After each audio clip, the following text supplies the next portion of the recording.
और मुद्दे पर ज्यादा बातचीत के लिए हमारे सहयोगी जुड़ रहे हैं न्यूज रूम से इस वक्त दीपक तिवारी। दीपक, एक विजयी योद्धा के तौर पर बाबा पहुंचे हरिद्वार। हालांकि डर था इस बात का कि हो सकता है कि जो बाहर नहीं हुआ घर के वो घर में हो जाए।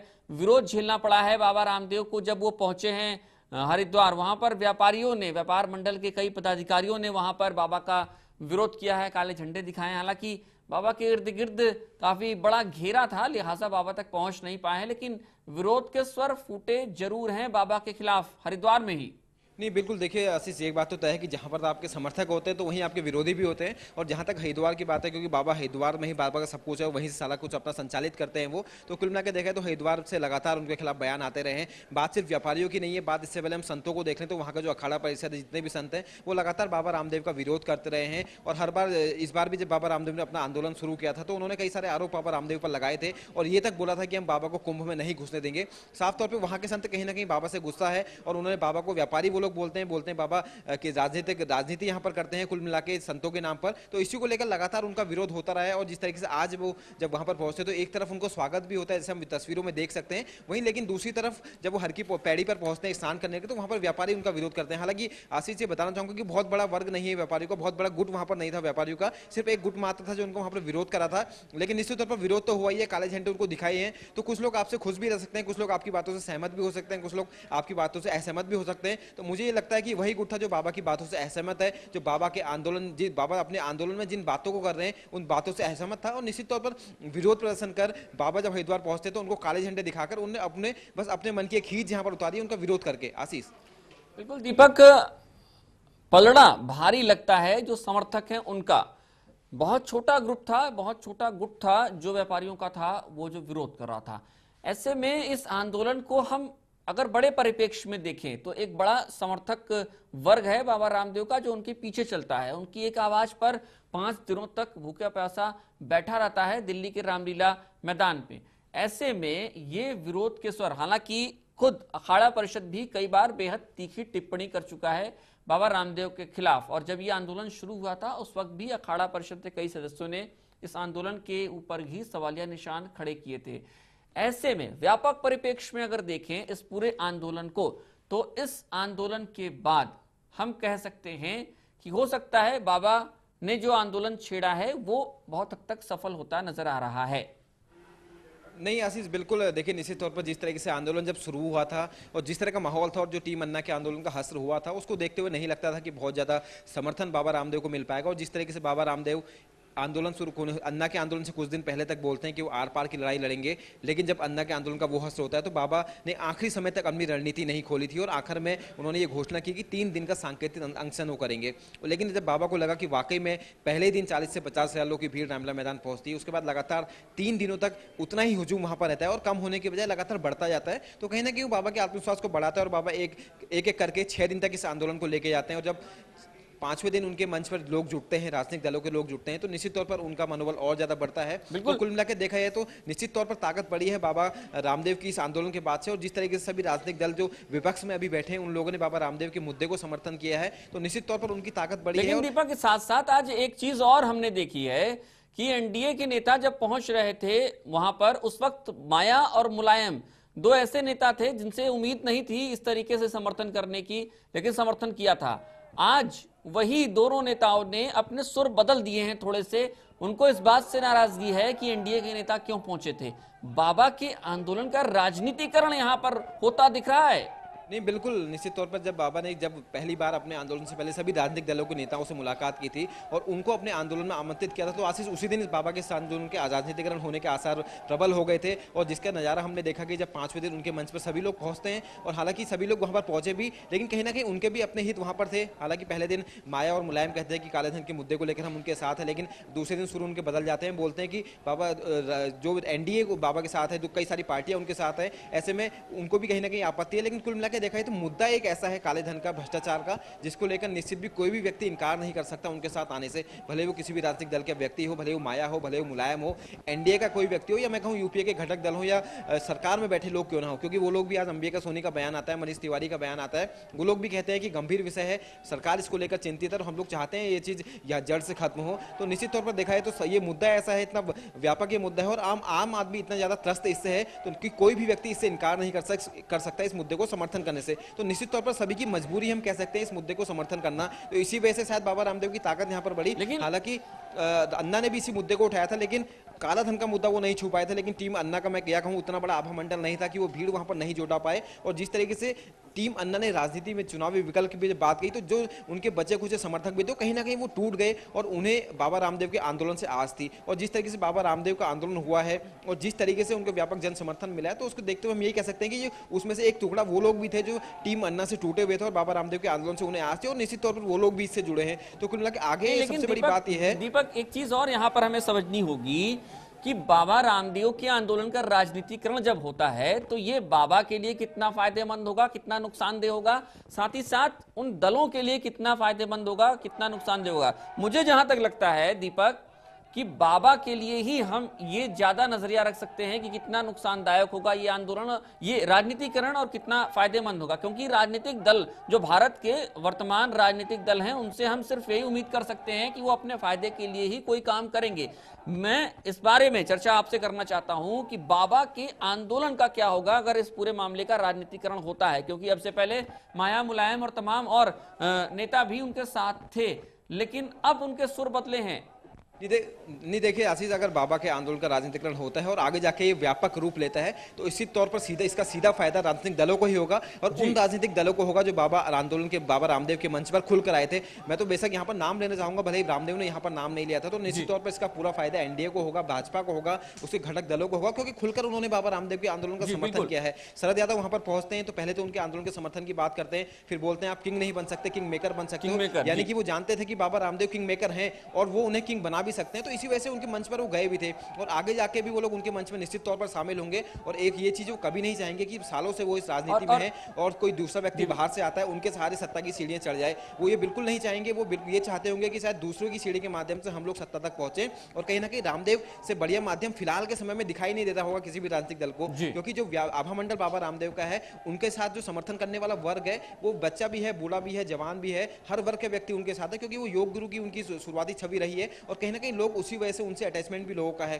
और निश्चित तौर पर जिस तरीके से अभी हमने देखा रामलीला मैदान में जो जनसमूह वहां पर उमड़ा था, शायद कई लोग ऐसे थे उनको जिनको बहुत ज्यादा सरोकार इस आंदोलन से नहीं था, बस बाबा रामदेव की वजह से वो लोग वहां पर मौजूद थे। और आखिरी समय तक उन लोगों का यही कहना था कि जब तक बाबा रामदेव यहाँ पर रहेंगे, जब तक वो मन से जो बोलेंगे वो लोग वो करने को तैयार है, यानी कि वो लोग बाबा रामदेव की वजह से यहाँ पर थे, योग गुरु रामदेव की वजह से यहाँ पर थे। और निश्चित तौर पर अगर इसका राजनीतिकरण पूर्ण रूप से होता है तो बाबा रामदेव को बहुत लंबा फायदा होता नहीं दिखाई दे रहा। हाँ, अपना साम्राज्य बनाने में, अपने साम्राज्य का विस्तार करने में बाबा रामदेव जरूर यहाँ पर सफल हो जाएंगे और अपने जो जनाधार है उसको बढ़ाने में जरूर सफल हो जाएंगे। लेकिन राजनीतिक शुद्ध राजनीतिक रूप से देखें तो निश्चित तौर पर इसका फायदा राजनीतिक दलों को ही होगा। आशीष।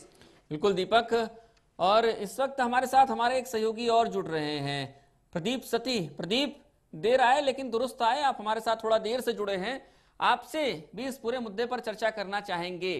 हम बात कर रहे हैं, हम और दीपक और तमाम दर्शक भी हमारे साथ जो जुड़े हुए हैं, हम इस मुद्दे पर मंथन कर रहे हैं कि बाबा के आंदोलन का राजनीतिकरण अगर होता है तो इससे फायदा या नुकसान होगा बाबा रामदेव को, क्योंकि हम ये उम्मीद तो छोड़ ही दें कि भारत के जो वर्तमान राजनीतिक दल हैं वो कभी नुकसान के लिए कोई कदम उठाएंगे, किसी का साथ पकड़ेंगे, किसी के मंच पर जाएंगे, इसलिए उनकी बात हम नहीं करेंगे। लेकिन बात यहां पर करेंगे बाबा रामदेव की कि अगर बाबा रामदेव की आंदोलन का राजनीतिकरण होता है तो उस आंदोलन का फायदा होगा या नुकसान होगा। क्या लगता है आपको, इस तरीके के कदम बाबा को कहां लेकर जाएंगे, साथ ही साथ उन तमाम मुद्दों को कहां लेकर जाएंगे जिस मुद्दे को लेकर बाबा चले हैं, लोकपाल, कालाधन, व्यवस्था परिवर्तन?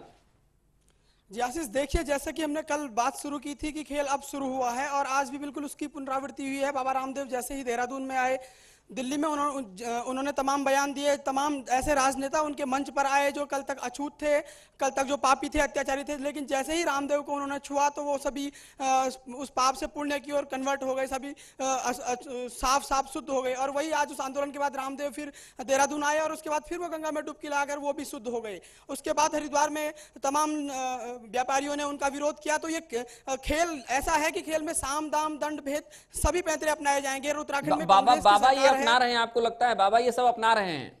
जी जी बिल्कुल, मैं यही इसी बात को दोहरा रहा हूं कि बाबा भी जब पूरे मूड में है, पूरे न्यूज में छाए हुए हैं बाबा, तो बाबा के साथ भी उत्तराखंड में वही स्वागत होगा जैसे कि हरीश रावत ने भी कुछ दिनों पहले अन्ना के राजनीतिकरण वाले मामले पर कहा था कि अब राजनीति में उनको भी उसी तरह से स्वागत किया जाएगा। तो जो जितने भी गैर कांग्रेसी दल हैं बाबा रामदेव के साथ जुड़े हुए हैं, और आप जो सवाल कर रहे हैं कि इस आंदोलन का भविष्य क्या होगा, बाबा को कहाँ फायदा, कहाँ कितना नुकसान, कितना फायदा होगा, ये सब बातें एक तरफ है। और सबसे बड़ी बात जो है कि वो ये है कि बाबा रामदेव ने जो मुद्दा उठाया है, जिन मुद्दों को लेकर वो आंदोलन करेंगे, उन मुद्दों की दिशा और दशा क्या होगी। जहां तक मुझे लगता है कि इन 4-5 दिनों का जो एपिसोड हुआ है और आखिरी 3-4 दिन में जो इसका बिल्कुल चरम हमने देखा, राजनीतिकरण होते हुए इसको देखा, इस आंदोलन को हाईजैक होते हुए देखा, उससे किसी भी तरह से अभी फिलहाल ये हम नहीं कह सकते हैं साफ 100% हम ये नहीं कह सकते कि इससे आम आदमी को फायदा होगा। हाँ, बाबा रामदेव को इस बार ज्यादा प्रसिद्धि जरूर मिल गई है अपने पुराने आंदोलन से, क्योंकि पिछली बार वो भगोड़े होकर निकले थे और इस बार वो खुद ही कह रहे हैं, भले ही उन्होंने पिछली बार भी कहा कि वो भागे नहीं हैं, युद्ध से भागना भी एक कला है, लेकिन इस बार उन्होंने अपनी शर्तों पर अंबेडकर स्टेडियम में जमावड़ा लगाया, उसके बाद देहरादून आए, लेकिन बाबा यहाँ पर अपने को विजयी योद्धा साबित करने में लगे हुए थे या फिर व्यवस्था परिवर्तन की बात कर रहे थे? यहाँ से तो लगता है कि बाबा शायद अपने को विजयी योद्धा, क्योंकि एक बार वो डिफीट खा चुके थे दिल्ली पुलिस से, लिहाजा वो कोशिश कर रहे थे कि कम से कम इस बार एक ऐसा कदम उठाया जाए कि उनकी वो जो काला धब्बा था वो मिट जाए। प्रदीप, आप ये देख रहे होंगे कि जिस तरीके से अनशन लीला पूरी चली है, अब कल तक का वक्त है। मुझे लगता है कि अभी हरिद्वार से हमारे संवाददाता, हमारे सहयोगी बता रहे थे कि शायद रात में बातचीत ना करें, क्योंकि बाबा कुछ थक से गए हैं। 6 दिन का लंबा वक्त गुजरा है, अनशन किया है उन्होंने, थक से गए हैं। हो सकता है कि रात में बातचीत ना करें, कल सुबह अपनी नई रणनीति का खुलासा करें। क्या आपको लगता है कि ये पहले तो ये एक स्वतः स्फूर्त आंदोलन मुझे नहीं लगता है, हो सकता है बाबा को लगता हो, कई लोगों को हो सकता है लगता हो कि ये स्वतः स्फूर्त आंदोलन है, लेकिन बाबा भी हमेशा कहते रहे कि ये आंदोलन उन्होंने खड़ा किया है, तमाम देश के इलाकों में गए हैं।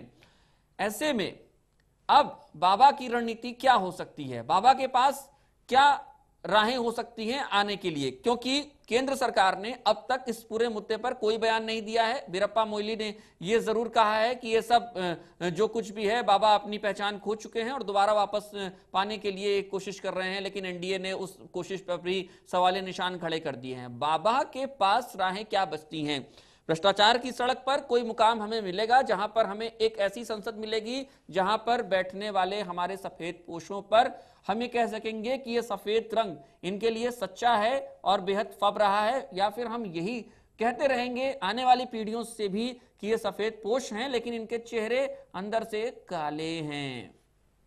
आशीष, देखिए, बाबा रामदेव को जहां तक मैं समझता हूं, मुझे लगता है कि वो आत्ममुक्ता के बहुत बड़े शिकार हैं और उनके साथ ही समस्या है कि उनको हर बार लाइट में रहने की एक आदत है, जो कि कई लोगों को हमारे भारत के समाज में सबसे बड़ी बात यही है कि हम मास हीरो बनना चाहते हैं। और यहाँ पर जनता भी, अगर कोई व्यक्ति थोड़ा चमत्कार कर दे या थोड़ा कुछ इस तरह का काम कर दे, लीग से हटकर काम कर दे, तो यहाँ पर आम आदमी में नायक गढ़ने की जो प्रवृत्ति है हमारे देश में परंपरा चली आ रही है। आपने देखा होगा बाबा रामदेव कब से शुरू हुए बिल्कुल लाइट में आना, जब बाबा रामदेव के मंच पर तमाम राजनीतिक दल, तमाम उद्योगपति, तमाम हस्तियां जो बाबा रामदेव के पर्सनल पेशेंट होते थे और बाबा रामदेव जिनका व्यक्तिगत रूप से इलाज करते थे, जिनमें कि लालू प्रसाद यादव भी थे, जिनके ऊपर इतना बड़ा चारा घोटाला का आरोप अभी तक लगा है, बिहार का बंटाधार करने में लालू यादव का कोई सानी नहीं रहा है, ये पूरा बिहार जानता है, बिहार की जनता इस बात की गवाह है, हमारा इतिहास इस बात का गवाह है। उसके बाद जब लेफ्ट पार्टीज ने बाबा रामदेव पर आरोप लगाया कि उनकी दवाइयों में मानव हड्डियां, कंकाल, तमाम चीजें हैं, तब वही लालू प्रसाद यादव थे जिन्होंने कहा था कि अगर इलाज होता है और उस इलाज के लिए अगर बाबा कुछ मिलावट भी करते हैं तो चलना चाहिए। और उसी मिलावट की बात बाबा रामदेव करते हैं कि जो विदेशी प्रोडक्ट हैं उनमें मिलावट हो रहा है, तमाम चीजें हैं, ये सब चीजें। और आज लालू प्रसाद यादव कह रहे हैं कि बाबा को अपना झोला पकड़कर जंगल चला जाना चाहिए। बाबा रामदेव के पास अब सबसे बड़ी बात यही थी कि बाबा रामदेव फेम में कैसे बने रहे। बाबा रामदेव जान चुके चुके थे कि अन्ना के आंदोलन को सरकार ने कोई तवज्जो नहीं दी, घास नहीं डाली। पिछली बार आपने देखा होगा कुछ दिन पहले अन्ना के आंदोलन में जब बाबा रामदेव शरीक हुए थे तो उन्होंने कहा था कि चाहे सूरज पश्चिम दिशा से आ जाए, चाहे धरती पलट हो जाए, लेकिन अन्ना और बाबा एक साथ रहेंगे।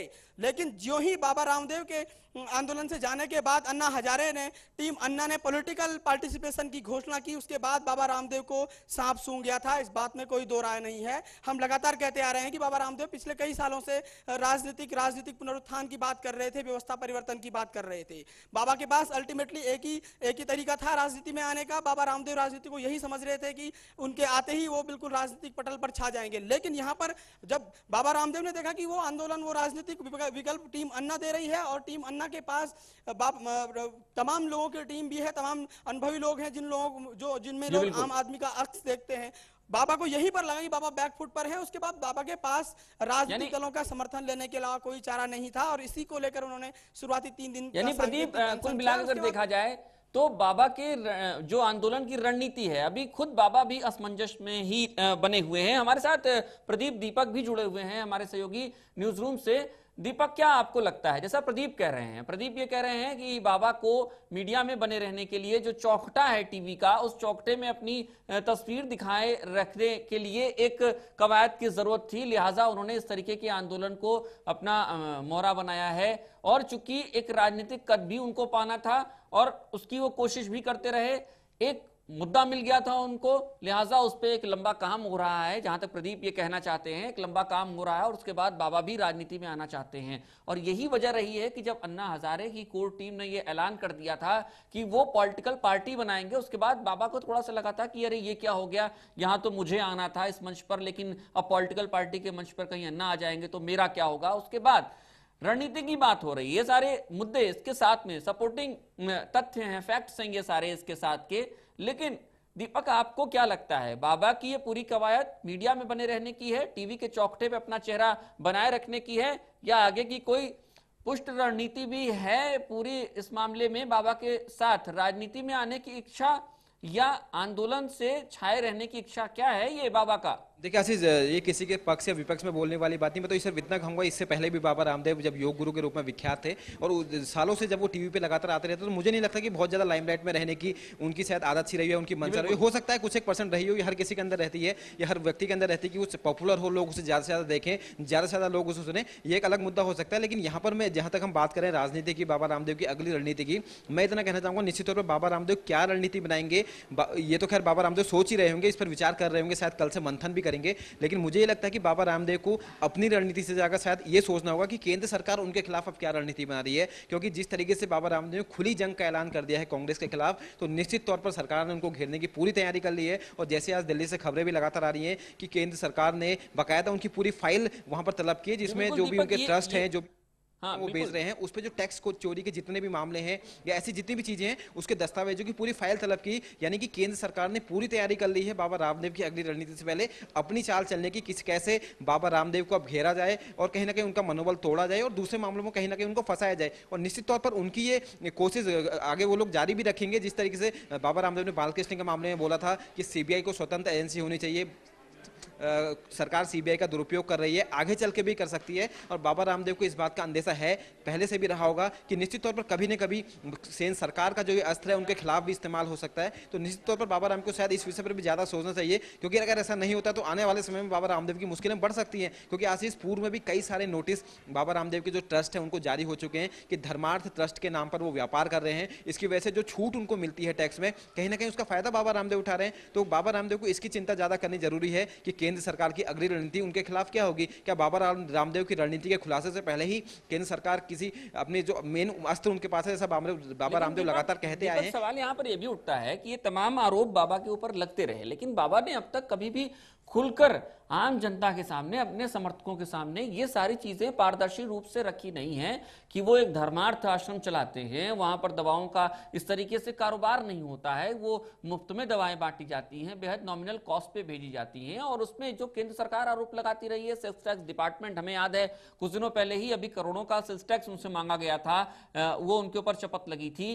इन सारे मुद्दों पर बाबा ने कभी डिफीट या डिफेंड नहीं किया है, कभी आगे नहीं आए इस पूरे मामले में। क्यों ऐसा होता है? बाबा बार बार इन मसलों पर चुप क्यों हो जाते हैं?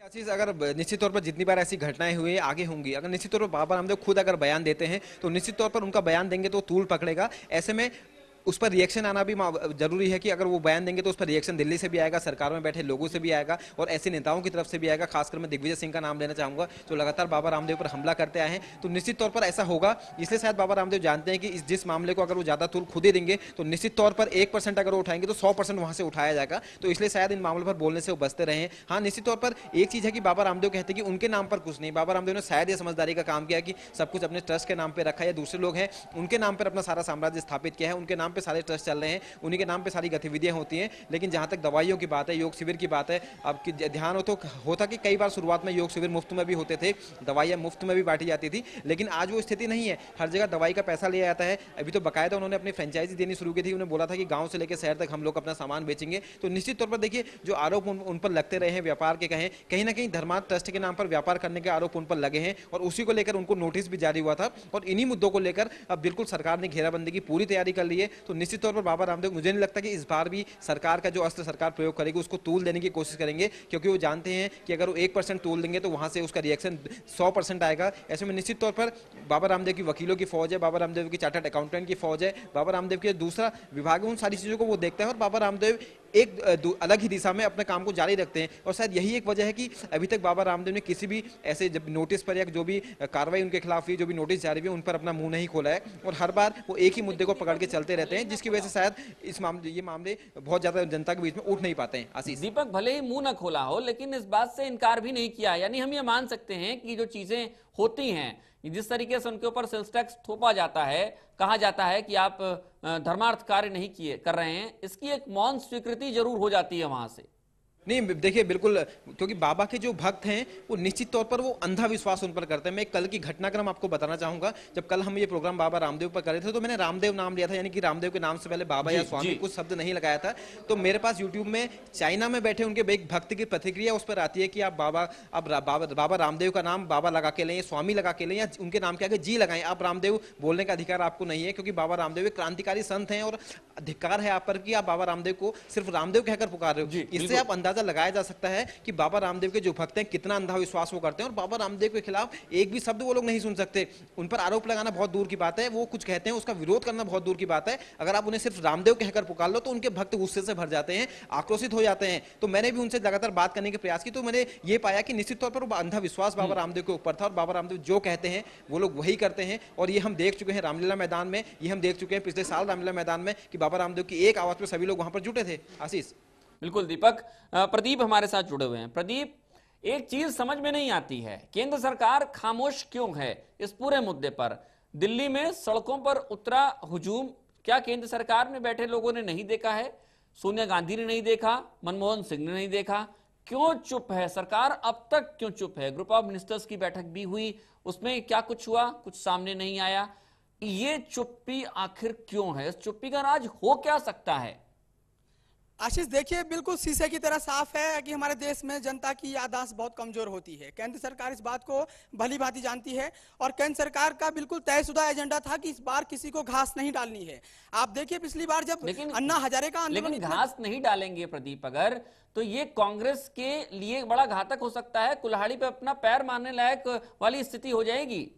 बिल्कुल आशीष, मैं उसी बात की तरफ आ रहा था, लेकिन अभी आप जानते हैं कि लोकसभा के चुनाव आने में अभी 22 महीने का वक्त बाकी है। मैं पिछले आंदोलन की आपको बात याद दिला दूं, जब पिछले साल जब अन्ना हजारे का आंदोलन 12 दिन तक चला था, अनशन 12 दिन तक चला था, तो तब जाकर सरकार बड़ी मुश्किल से जागी थी और सरकार ने आश्वासनों का घूंट अन्ना हजारे को पिलाया था, उनके अनशन को तोड़ा था। उसके बाद रामदेव के साथ क्या किया सभी जानते हैं। इस बार सरकार पूरी तरह जानती थी कि रामदेव का आंदोलन अलग हो रहा है, अन्ना हजारे का आंदोलन अलग हो रहा है, और सरकार में जो बैठे हैं वो लोग भले ही अपना दिमाग अच्छी तरह नहीं लगा, अच्छे कामों की तरफ नहीं लगाते होंगे, लेकिन कूटनीति के वो लोग भी जबरदस्त हैं और वो लोग कहीं पूरी तरह ये बात समझते थे कि रामदेव की टीम भी पॉलिटिकल एक्टिवेशन चाहेगी और अन्ना हजारे की टीम भी पॉलिटिकल एक्टिवेशन चाहेगी, क्योंकि ये बात सच है कि समस्या राजनीतिक है तो उसका समाधान भी राजनीतिक ही होगा।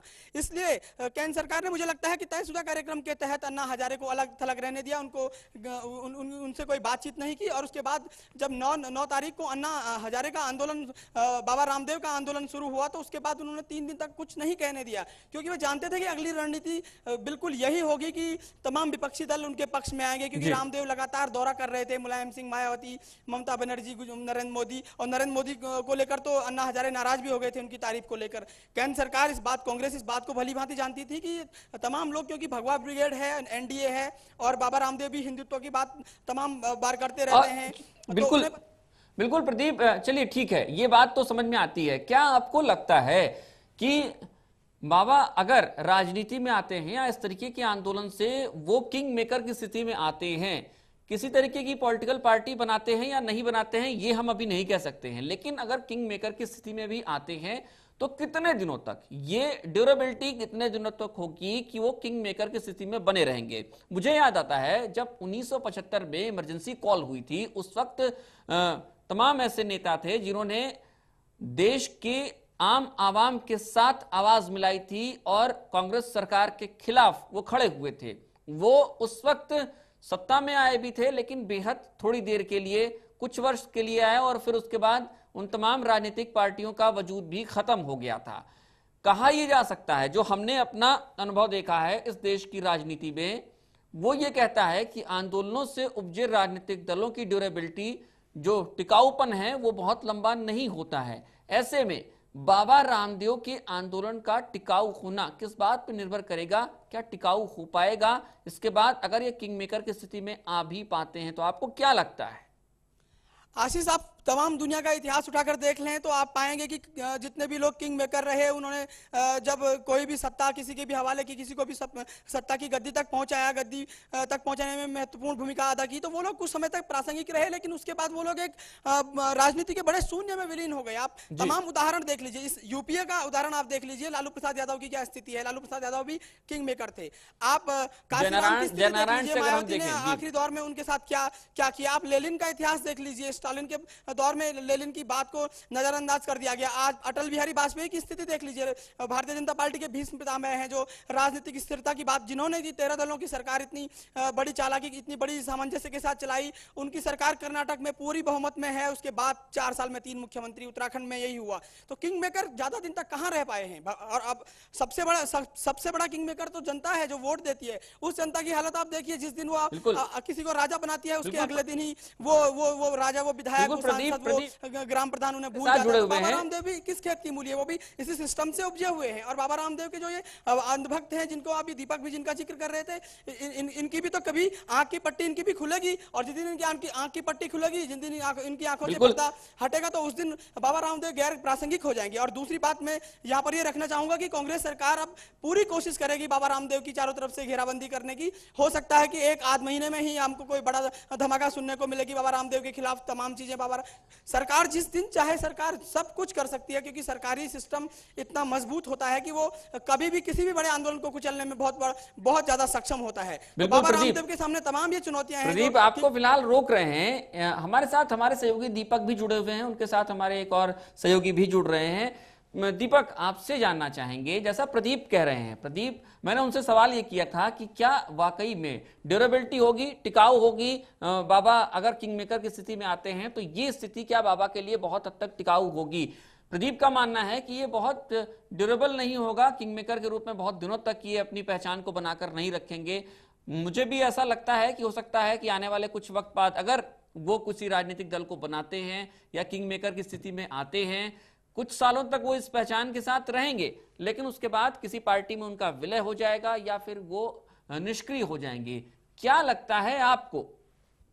निश्चित तौर पर आशीष, सबसे बड़ा सवाल यह है कि जो लोग जिस तरीके से बाबा वाकई इसका राजनीतिकरण होता है और ऐसी कोई स्थिति आती है कि बाबा किंग मेकर की स्थिति में आते हैं, तो निश्चित तौर पर कितने ड्यूरेबल होगा, कितना लंबा ये खींचेगा, ये बिल्कुल बड़ा सवाल है। लेकिन उससे पहले एक बात कहना चाहूंगा कि ये जरूरी नहीं कि जो लोग बाबा रामदेव के समर्थन में रामलीला मैदान में जुटे थे, जो लोग बाबा रामदेव के एक आह्वान पर देश भर में सड़कों पर उतरकर विरोध प्रदर्शन कर रहे थे, रैली निकाले थे, वही लोग, वही जनसमूह, वही जनसमर्थन जब चुनाव होता है तो वोट में कन्वर्ट हो जाए। देखना यह होगा कि कितने प्रतिशत उसमें से वोट में कन्वर्ट होता है और बाबा रामदेव की आवाज पर दूसरे जो लोग हैं जिन्होंने सड़कों सड़कों पर उतरकर रामदेव मैदान पहुंचकर अपना समर्थन नहीं दिया, लेकिन मूक तौर पर बाबा रामदेव के साथ थे, उस मुद्दे के साथ थे। क्या वाकई में वो लोग वोट पर कन्वर्ट हो पाएंगे? निश्चित तौर पर अगर ऐसा होता है कि अगर उसमें से मैं कहता हूं 60 से 70% लोग भी अगर वोट में कन्वर्ट हो जाते हैं तो निश्चित तौर पर देखा जाए तो एक परिणाम एकदम अलग निकल कर आएगा और इसकी ड्यूरेबिलिटी बिल्कुल बढ़ जाएगी, क्योंकि वहां पर लोग उनके साथ ज्यादा खड़े होंगे और एक अच्छा बहुमत उनके पास होगा। मैं खंडू जी से इसी सवाल को करना चाहूंगा, हमारे साथ मौजूद हैं। खंडू जी, आपसे जानना चाहूंगा, अगर ऐसी स्थिति होती है, क्या कोई किंग मेकर बाबा रामदेव बनते हैं, ऐसी स्थिति बनती है, क्या लगता है कितना ड्यूरेबल होगा राजनीतिक दलों के साथ बाबा का ये गठजोड़?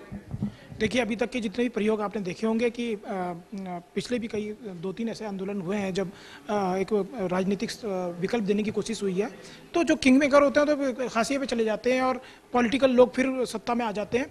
तो आज अगर रामदेव के साथ कुछ पार्टियां दिखाई दे रही तो उसकी एक प्रमुख वजह यही है कि रामदेव ने कहीं भी यह दिखाया नहीं कि वो चुनाव लड़ेंगे, वो चुनाव में जाएंगे। इसलिए पॉलिटिकल पार्टीज को रामदेव का विकल्प है बड़ा सुरक्षित दिखाई देता है और इसीलिए वो रामदेव के साथ नजर भी आते हैं, क्योंकि उनको लगता है कि अब केंद्र में जो बैठी सरकार है उसकी विदाई तय है और उसने जाना ही जाना है, इसलिए उसके वो जाएगी तो उसका विकल्प हम बने, इसलिए वो बाबा रामदेव के साथ दिखाई दे रहे हैं। लेकिन जैसा आपने बोला कि किंग मेकर एकदम से किनारे हो जाता है, हर बार यही होता है, लेकिन जिन लोगों ने किंग मेकर बनाया तो उसके बाद क्या स्थिति होगी? क्या आगे से दोबारा अगर ऐसी स्थिति उत्पन्न होती है, क्या दोबारा से वो लोग इतना ही विश्वास कर पाएंगे?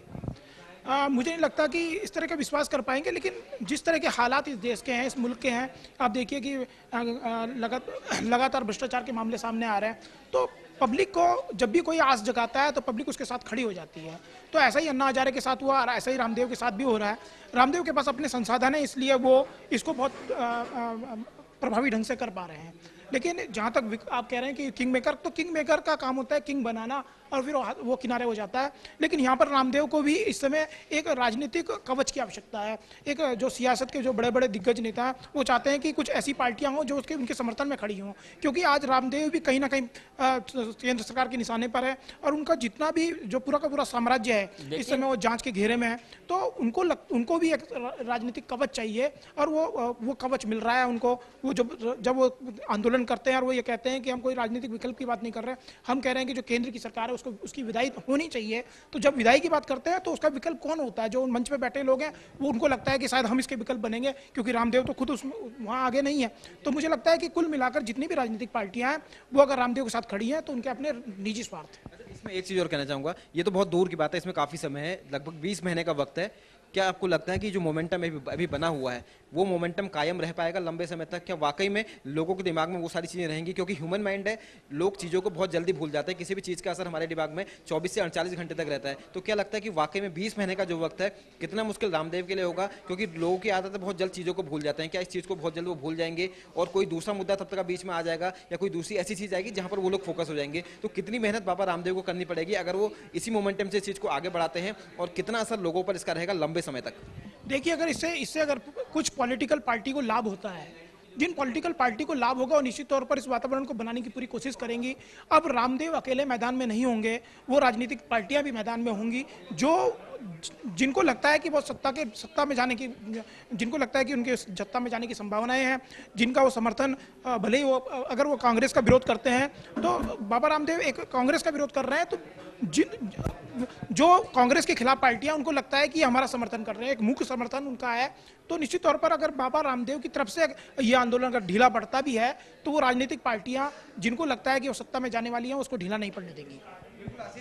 खंडू जी का भी साफ तौर पे यही कहना है कि जो लंबा वक्त है उसको कितना मोमेंटम तब तक इसको कायम रख पाता है। अगर वहां तक पहुंचते हैं, अगर यही स्थिति निर्मित रहती तब की बात है। हालांकि देखना यह होगा कि आगे एक रणनीति क्या आएगी, क्योंकि वक्त काफी लंबा है, काफी समय है अभी चुनाव में 2014 में, और तकरीबन 20 महीने का वक्त है और लोग चीजों को बहुत जल्द भूल जाते हैं। तो वाकई में जो बीच का इतना लंबा गैप है उसको कैसे फिलअप कर पाएंगे, उस पूरे गैप को कैसे मोमेंटम वो कायम रख पाएंगे, ये बड़ी बात है। और उसके लिए क्या विशेष रणनीति वो तैयार करेंगे, इस पर फोकस करना बहुत जरूरी है। आशीष, लेकिन दीपक ठीक है, यहां पर हम ये मानते हैं कि मोमेंटम बन पाएगा या नहीं बन पाएगा, इस बारे में अभी हम कोई भविष्यवाणी नहीं कर सकते हैं, क्योंकि देश की जनता, भारत देश की जनता बाहुक भी है और साथ साथ उसकी याददाश्त भी बेहद कमजोर है। वो बहुत जल्दी चीजों को भूल जाती है, महज 5 साल में ये भूल जाती है कि इस नेता ने ये नेता हमारे सामने वादों की पोटली लेकर आया था चुनाव में, वो चुनाव जीतने के बाद, सत्ता में पहुंचने के बाद वो पोटली को न जाने उसने किस स्टोर रूम में फेंक दिया है, पता भी नहीं है, सारे वादे झूठे हो जाते हैं। आपको क्या लगता है, एक नई राजनीति की शुरुआत हो रही है इस देश में, या महज ये आंदोलन वाली राजनीति है या महज एक तात्कालिक विकल्प दे देने की कोशिश है? और ये विकल्प, एक सवाल और साथ में जोड़ूंगा। पहला सवाल यही था मेरा कि क्या एक देश में नई राजनीति की शुरुआत हो रही है या विकल्प देने की कोशिश है, और अगर यह विकल्प देने की कोशिश है तो क्या इसी विकल्प की जरूरत इस देश को आज है या ये सिर्फ विकल्प है, जरूरत वाला विकल्प नहीं है? नहीं, देखिए आशीष, जहाँ तक राजनीति की बात है और जिस तरीके से बाबा रामदेव ने कल अंबेडकर मैदान से ऐलान किया था कि बहुत खुश वो दिखाई दे रहे थे, बहुत गदगद वो दिखाई दे रहे थे जब ये वो ऐलान कर रहे थे कि भाजपा उनके साथ है, एनडीए उनके साथ है, तेलुगु देशम पार्टी उनके साथ है, असम गण परिषद उनके साथ है, यूपीए के कुछ घटक दल उनके संपर्क में है और सभी लोग उनके आंदोलन के साथ है। तो निश्चित तौर पर राजनीतिकरण तो उसका हो ही गया है और कहीं ना कहीं राजनीति की शुरुआत हो चुकी है और बाबा रामदेव भी कहीं ना कहीं इसमें इन्वॉल्व हो चुके हैं।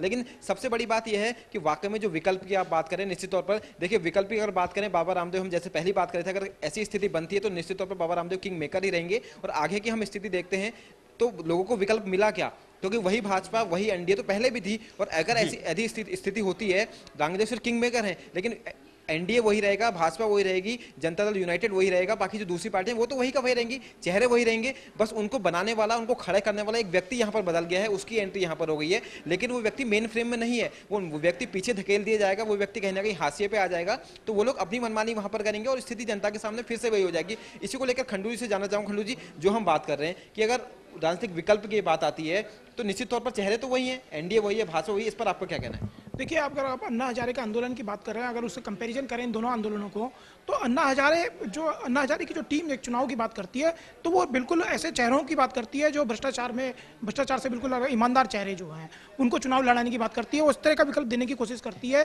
कि ऐसे लोग जो ईमानदार हों, जो जिनकी एक जवाबदेही हो, इस तरह के लोग राजनीति में आए और वो चुनाव लड़ें और वो जीत कर जाएं। लेकिन जब बाबा रामदेव चुनाव की बात कर, जब कांग्रेस को हराने की बात करते हैं तो वो उन लोगों पर दांव खेलते हैं जिनको पहले ये देश देख चुका है, आजमा चुका है, और जहां तक वो उस एनडीए के लोग उनके साथ मंच पर बैठे दिखाई देते हैं। लेकिन आप देखिए कि उनको भी एक मौका मिला था केंद्र में सत्ता चलाने का, उस समय वो काले धन को वापस ला सकते थे, उस समय वो भ्रष्टाचार के कई ऐसे कानून बना सकते थे, लेकिन उन्होंने ऐसा नहीं किया। तो कुल मिलाकर आप अगर देखें तो ए और बी दोनों दो विकल्प हैं, ए और बी, एनडीए और यूपीए। यूपीए जाएगा, एनडीए आएगा, लेकिन दोनों में मुझे लगता नहीं कोई बहुत बड़ा फर्क है। और कुल मिलाकर बाबा रामदेव अगर वो खेल रहे हैं, जो गेम खेल रहे हैं, उनको लगता है कि यूपीए की विदाई होनी चाहिए, तो वो उसका एक प्रमुख कारण ये भी है कि यूपीए की तरफ से जो उनकी जो घेराबंदी हुई है वो उसका जवाब देना चाहते हैं, और शायद उन्होंने एक संकल्प भी ले लिया है कि वो यूपीए को जो है यूपीए की जो सरकार है उसको उखाड़ कर फेंकेंगे।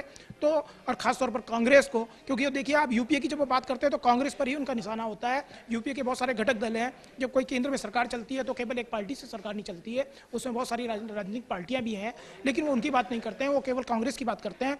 और यही वो कारण है कि वो कांग्रेस को हटाने के लिए भ्रष्टाचार के कारण जो अपनी सरकार गंवाने वाली मायावती है उसका भी समर्थन लेने के लिए से नहीं गुरेज करते हैं। वैसे कल एक खबर दिल्ली से ये भी आई थी, जैसे आपने बोला कि वो कांग्रेस से कहीं जो उनको घेराबंदी हो रही है उसका ये प्रयास है, उसी की वजह से शायद उन्होंने ये किया है। एक खबर कल दिल्ली से आई थी जब अंबेडकर मैदान से कि बाबा रामदेव ने ये बोला है कि पिछली बार जब उन्होंने रामलीला मैदान में आंदोलन किया था तो उन्हें काफी परेशान किया गया, एक समर्थक की उनकी मौत वहां पर हो गई थी, लाठीचार्ज हुआ, आंसू गैस के गोले छोड़े गए और उनके जितने भी वहां पर समर्थक थे उनको काफी दिक्कत हुई, बाबा रामदेव को खुद मन से जाना पड़ा था। तो बाबा रामदेव का एक बयान वहां से आया है, ऐसी खबर आई थी कि बाबा रामदेव ने ये बोला कि आज मैंने दिन भर दिल्ली पुलिस को परेशान किया, दिल्ली पुलिस चाहकर भी उनका कुछ नहीं बिगाड़ सकी। जिस तरीके से सुबह से लेकर शाम तक पहले सड़कों पे वो घूमते रहे, दिल्ली पुलिस लगातार उनसे बातचीत का प्रयास किया, उन्होंने जवाब नहीं दिया। उसके बाद रात भर अपनी मर्जी के मुताबिक पुलिस की परमिशन ना होने के बावजूद भी अंबेडकर मैदान में रुके। तो कहीं ना कहीं उनका कहने का इशारा यही था, अगर ये बात सही है वहां से आई है तो कहीं ना कहीं उन्होंने पिछली बार का बदला यहाँ पर ले लिया है। बदला लेने वाली बात जिस तरह का उनका स्टेटमेंट है ऐसा ही दिखाई देता है कि शायद वो ये प्रतिशोध की भावना से, उनके अंदर एक प्रतिशोध की भावना है, क्योंकि जिस तरह से उनके साथ घटनाक्रम हुए हैं, आप देखिए कि आज बालकृष्ण की घेराबंदी हुई और वो आज जेल में है, तमाम चीज़ें हैं। बाबा रामदेव कई मुद्दों को लेकर केंद्र सरकार से बहुत नाराज हैं, खासतौर से कांग्रेस से नाराज हैं, और निश्चित तौर पर वो जो उनका पूरा का पूरा स्टैंड है, जो पूरा का पूरा उनका स्टैंड है वो कांग्रेस के खिलाफ है। और उस कांग्रेस के खिलाफ क्यों है? वो इसलिए है क्योंकि कांग्रेस जो केंद्र सरकार है उसने बाबा रामदेव का पूरा साम्राज्य है उस पर चोट की है। बिल्कुल आशीष, देखिए वही बात खंडूर जी भी कह रहे हैं, यानी कि कहीं ना कहीं शायद बाबा रामदेव के मन में हो सकता है एक बात हो कि उनके मन में सारी चीज रही हो कि पूर्व में जो उनकी घेराबंदी कही है, क्योंकि पूर्व में बाबा रामदेव हमेशा मौके वो रह गए, लगातार वो बयान देते रहे सरकार के खिलाफ, और कहीं ना कहीं उनकी घेराबंदी के खिलाफ शायद बाबा रामदेव ने आंदोलन खड़ा किया हो, शुरू किया हो। उसके पीछे की मंशा क्या है फिलहाल ये तो बाबा रामदेव ही जाने की वाकई में क्या वो वही चीज चाहते हैं। लेकिन एक चीज आशीष यहाँ पर और कहना चाहूंगा, जिस तरीके से अगर वाकई में ऐसी स्थिति होती है तो निश्चित तौर पर बाबा रामदेव पर पलटवार इसका हो सकता है केंद्र सरकार की तरफ से, जैसा मैं पहले भी बोल रहा था आशीष।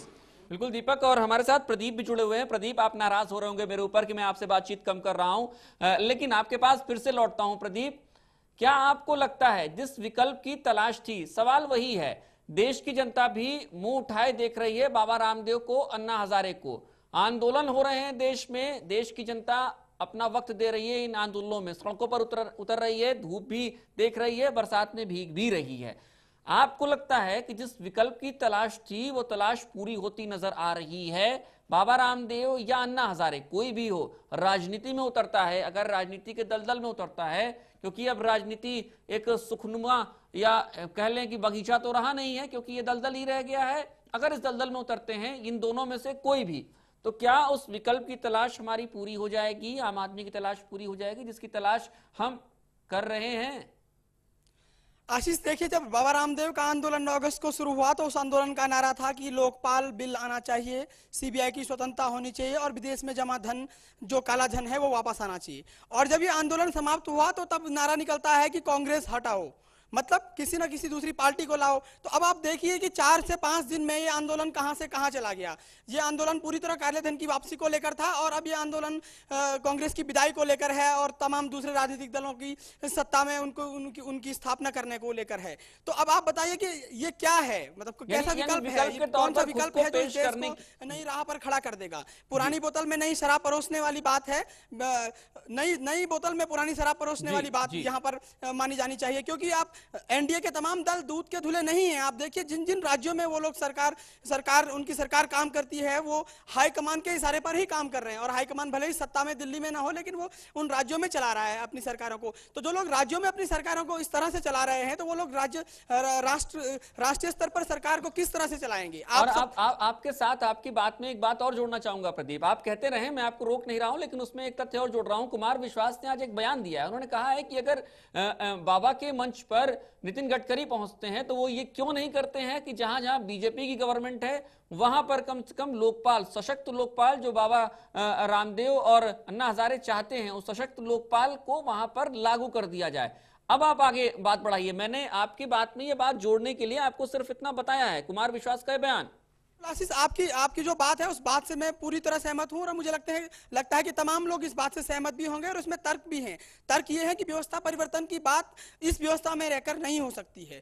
हो सकता है कि तमाम जिसे बाबा रामदेव अगस्त क्रांति महाक्रांति कह रहे हैं, इससे बाबा रामदेव सफल हो जाएंगे अपने मकसद में, क्योंकि अब उनका मकसद मुझे लगता है कि कांग्रेस को हटाना रह गया है। क्योंकि कांग्रेस सरकार में है, सत्ता में है, तो बाबा रामदेव के जो उद्योग है, उनका कारोबार है, उस पर तमाम गिद्ध दृष्टि कांग्रेस की रहेगी, तमाम कुदृष्टि रहेगी, बाबा रामदेव के एक छत्र राज को रोकने की स्थिति रहेगी। क्योंकि कांग्रेस जो भी सरकार है उस पर तमाम बाहरी कंपनियों का भी दबाव है। आपको पता है कि हमारे देश में क्या क्या चीजें हमारे सरकार के नियंत्रण में हैं और क्या क्या चीजें अमेरिका और तमाम दूसरे देश हमारे देश को चलाते हैं कि इस देश का वित्त मंत्री कौन बनेगा, प्रधानमंत्री कौन बनेगा, ये भी वहां से तय होता है। तो ये बाबा रामदेव के लिए खतरा है, इसलिए उनको भी लगता है कि कांग्रेस को सत्ता में नहीं रहना चाहिए। अब जनभावना इसके साथ कैसे जुड़े, तो इसके लिए तमाम बड़ी क्रांति का, महाक्रांति का, व्यवस्था परिवर्तन का नारा दिया जाता है। लेकिन मुझे लगता है कि व्यवस्था परिवर्तन गांव के स्तर से शुरू होना चाहिए, राज्य के स्तर से शुरू होना चाहिए। पिछले विधानसभा चुनाव तमाम राज्यों में हुए, बाबा रामदेव के पास मौका था, और यहां तक कि उत्तराखंड में जो कि उनकी कर्मस्थली रही है, यहां पर उनके इस आंदोलन के चरम होने के बाद जब उनको रामला मैदान से खदेड़ा गया था, उसके बाद यहां पर विधानसभा चुनाव हुए थे, यहां पर उनके पास मौका था राजनीति में कूदने का। तो उनका मकसद राजनीति में आने का होता तो उत्तराखंड में आते और यहां पर हो सकता उन्हें भरपूर समर्थन मिलता, क्योंकि भाजपा और कांग्रेस से जनता बहुत बुरी तरह नाराज थी। ये दोनों मजबूरी के विकल्प थे यहां पर की जनता के सामने, क्योंकि तीसरा कोई बड़ा दल नहीं था। अब बाबा रामदेव का मकसद यही है कि कांग्रेस को हटाना है, तो उसके लिए उन्हें चाहे कोई भी दल, कोई भी पार्टी, चाहे मायावती हो, चाहे मुलायम सिंह हो, चाहे कोई भी सिंह हो, उनको उन सबको अपने साथ लेकर चलना है जो लोग कांग्रेस के खिलाफ उनके लिए मददगार हो सकते हैं। क्योंकि बाबा रामदेव भी जानते हैं कि आज भी भारत में वोट इस बात पर नहीं दिया जाता कि कौन क्या कर सकता है, बल्कि इस बात पर दिया जाता है कि किसकी जाति क्या है, किसका वर्ग क्या है, किसका वर्ण क्या है, कौन किस समाज से आता है, और आज शाम की रोटी मुझे कौन सी पार्टी का प्रत्याशी खिलाएगा, कल शाम की शराब कौन सी पार्टी का प्रत्याशी पिलाएगा, ये बाबा रामदेव भी अच्छी तरह से जानते हैं। उन्हें पता है कि व्यवस्था पर जो चुनावी प्रक्रिया है वो बहुत कठिन है, सरकार भी जानती है, इसीलिए सरकार अब बाबा रामदेव और अन्ना हजारे से बार बार सरकार यही चाहती थी कि वो आंदोलन न करें और राजनीति में आ जाएं। आपने देखा होगा कपिल सिब्बल लगातार आपको रोकना चाहेंगे, बार बार मुझे इंस्ट्रक्शंस मिल रहे हैं, वक्त खत्म हो रहा है हमारे इस प्रोग्राम का। बहस लंबी है, ये बेहद लंबी बहस है। आप प्रदीप हमारे साथ जुड़े, हमसे बातचीत की, बहुत बहुत शुक्रिया। दीपक आप हमारे साथ जुड़े, बहुत शुक्रिया। राकेश खंडूरी जी हमारे साथ आप जुड़े, बहुत शुक्रिया आप सबका। बहस बहुत लंबी है, हमारे पास वक्त यहां पर कम पड़ रहा है। ये हमारी विडंबना है, इस देश की विडंबना है कि शायद हमारे पास हम विकल्पहीन हो गए हैं। 65 साल बीत गए हैं आजाद हुए इस मुल्क को, 65वीं सालगिरह मनाएंगे हम कल अपने इस आजाद मुल्क की, लेकिन हमारे पास राजनीतिक विकल्पों की इतनी कमी हो गई है कि हम समझ नहीं पा रहे हैं कि हम सांपनाथ का दामन थामे या नागनाथ का। लेकिन जहां भी जाएंगे हमें शायद यही दलदल ही मिलेगा, और उसमें जब जब हम पैर डालेंगे हमारे पैर गंदे ही होंगे। जाइए मीडिया के चौखटों पर चेहरा दिखाने वालों के पीछे मत दौड़िए, कोशिश ये करिए कि विकास के मुद्दों पर जो बात करे उसी के नाम के आगे इस बार का इलेक्ट्रॉनिक वोटिंग मशीन का बटन दबे, तभी शायद हम इस मुल्क को एक विकसित मुल्क बना पाएंगे। फिलहाल इस खास कार्यक्रम में इतना ही, मुझे दीजिए अनुमति, नमस्कार।